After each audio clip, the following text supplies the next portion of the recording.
The new phenomenon that has been taking over the internet by storm. A lot of people have been asking me, how good of a fighter was Andrew Tate really? Some people don't even know that Tate used to actually be a professional kickboxer, and the guy was good, a legitimate professional fighter. Andrew Tate amassed a kickboxing record, seemingly, some places have a different number, but they're around the same, 76-9. I don't know if that's the exact accurate number, but that's kind of what I'm seeing. Regardless, a lot of wins and not that many losses. And he was a multiple-time international champion as well as the Infusion World Champion, getting a bunch of titles from 2009 all the way to 2014, fighting from light heavyweight to cruiserweight. He even tried his hand in MMA, undefeated in that sport, and did very well, even beat 6'6" Luke Barnett, who a lot of people know for his run in the UFC. They eventually became friends, sparred a bit. I recommend you guys checking out that entire sparring video. It's actually an interesting one to look at because Barnett is a massive guy. But overall, Andrew Tate has a very unique style. An elusive, dexterous, and yet aggressive striking style combined with traditional martial art kicks, but more modern boxing. You don't normally see that kind of mix. When he kicks, you think he's a traditional fighter,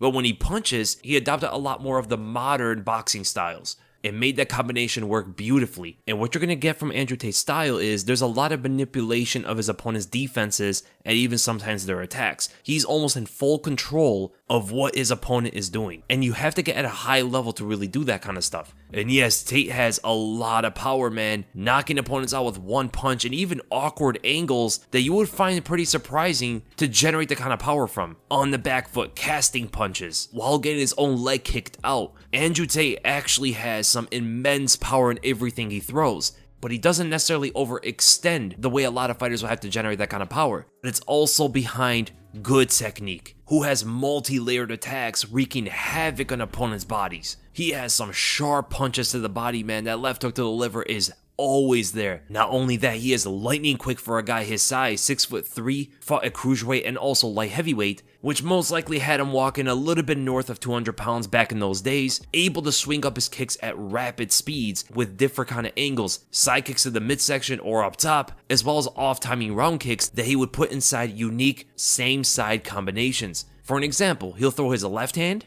and then the left kick, or his right hand and then the right kick. This is such a great combination that you even saw UFC veteran Stephen Wonderboy Thompson get a knockout in the UFC doing this exact same thing. And he also comes from the same sport as Andrew Tate. Fighters are conditioned to defend alternating strikes, left, right, left, right. They don't necessarily recognize when same side attacks come out. Left, left, right, right. This is a big example why you saw Anderson Silva get knocked out by Chris Weidman way back in the day when Weidman doubled up on his right hand, which caused Anderson to lean into the opposite direction. And this is still a thing today. Combined with Tate's extremely quick and dexterous kicks, it makes the combo highly difficult to evade and or block effectively. And Andrew Tate's kind of tactic here with this combination, of course it's going to be all muscle memory and things he's been drilling for years, but this kind of combination is excellent in controlling the guard of his opponent. The punch is going to control of where the guard is going to close and where it's going to open. So in this instance, the jab is going to close up the guard up top, opening up the midsection,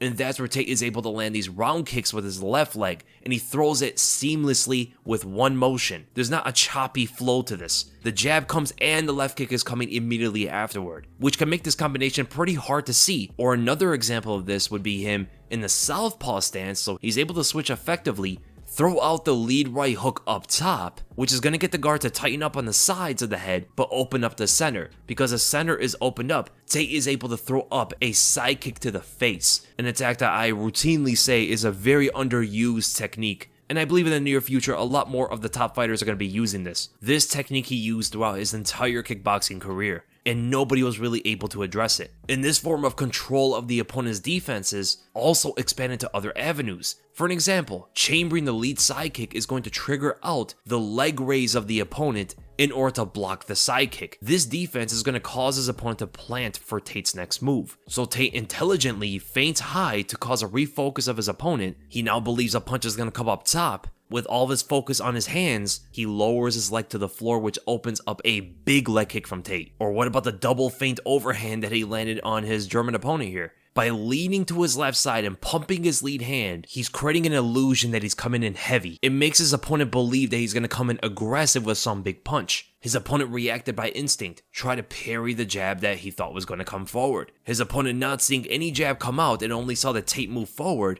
He thought this was an opening for himself to throw a left hook and catch Tate aggressively trying to get in. But this is a perfect example of why you take smaller steps. The lean gave the illusion to his opponent that Tate was lunging in there, but the placement of his feet told a different story. It caused a slower motion inward, and that is why the left hook ultimately missed. Tate just saw it whiz on by. After it got right in front of his face, he knew to lock it down and create that opening for his vicious right hand, and at the same time, slipping on the outside of his opponent's countering right cross. Multiple steps ahead of his opponent here, from the illusion of the lean to the double step and double feint, lining up a right overhand as he slips on the outside of his opponent's final attack. Intelligent stuff by Andrew Tate there. Or what about the time he leaped in with the left hook and moved out to his left side, which is going to open up the entire right side of himself for his opponent to escape to. So Tate is pretty much filling in that left space, so it gives his opponent a full sense of escape on the other side. And Tate was looking up to line up a head kick, which was the ultimate trap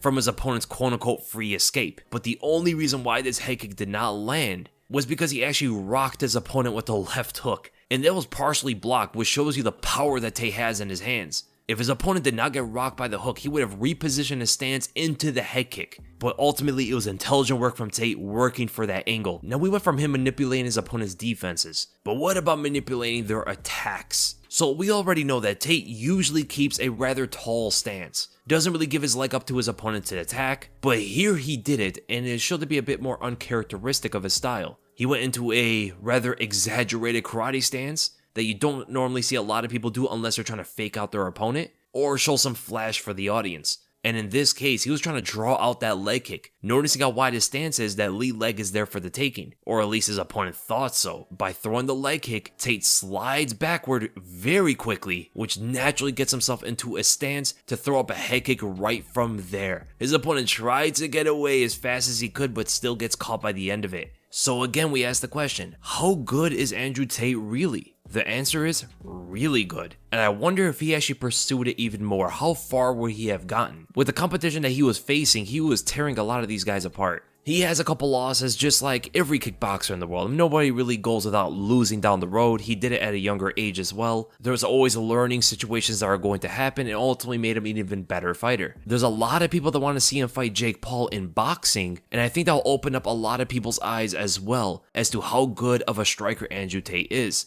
If they box with each other, a lot of people should be leaning to Andrew Tate's side. So ultimately, I hope you guys enjoyed the breakdown, and if you did, make sure to give this a thumbs up. If you enjoyed my content, make sure to subscribe, hit the bell, and I'll see you guys in the next video.